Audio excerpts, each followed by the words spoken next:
विक्रम सिंह सामने आए।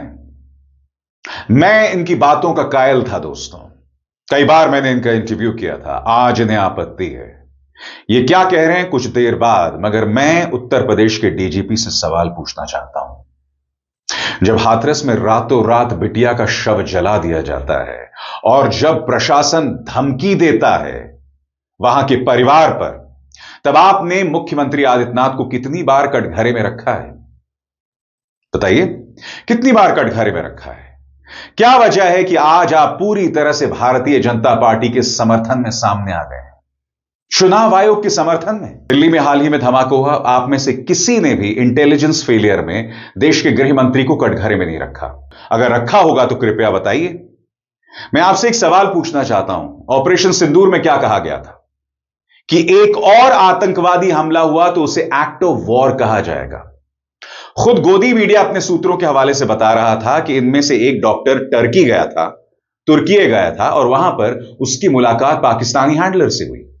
मैं आपसे सवाल पूछना चाहता हूं, क्या आपने सरकार को याद दिलाया कि पाकिस्तानी एंगल फिर से सामने है? यह बयान है चौधरी अनवरुल हक और यह पाकिस्तानी संसद के अंदर इस बात की जिम्मेदारी ले रहे हैं कि पाकिस्तान ने ही लाल किले में हुए धमाका जो है वो करवाया। यह उनका नेता कह रहा है।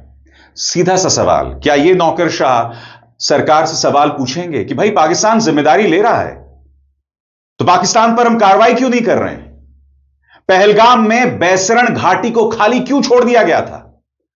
वहां एक भी सुरक्षा कर्मी क्यों नहीं था? आपका खून क्यों नहीं खौलता इस मुद्दे को लेकर? सुनिए पाकिस्तान का नेता चौधरी अनवरुल हक क्या कह रहा है। शर्म आनी चाहिए इन 272 नौकरशाहों को जिनमें हिम्मत नहीं है यह मुद्दा उठाने की। इतना जरूर किया कि नरेंद्र मोदी को भी ललकारा, उसकी पूरी हुकूमत को भी ललकारा, उसकी कीमत भी दी, बोल के ये बात कही कि ये फितना खारिज नहीं है, फितना हिंदुस्तान है।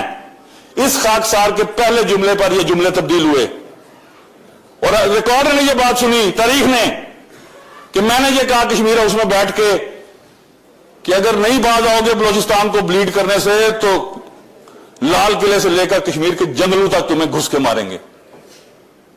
और अल्लाह के फजल करम से इस गुनाहगार के लफ्जों की अल्लाह पाक ने हुर्मत रखी। कितने अफसोस की बात है ना दोस्तों।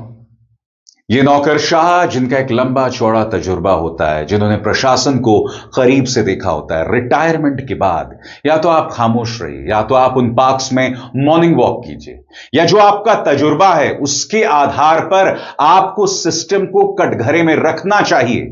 को प्रॉब्लम है कि न्यायपालिका की निष्पक्षता पर राहुल गांधी सवाल उठा रहे हैं। मैं आपके सामने कुछ तस्वीरें रखना चाहता हूं। आपके सामने पूर्व chief justice of India Chandrachud साहब, इनके घर में गणेश पूजा होती है और वो प्रधानमंत्री नरेंद्र मोदी को बुलाते हैं। नेता विपक्ष राहुल गांधी को निमंत्रण नहीं जाता है, प्रधानमंत्री नरेंद्र मोदी को बुलाते हैं। जब ये कार्यरत होते हैं, न्यायपालिका की निष्पक्षता पर सवाल होगा कि नहीं होगा?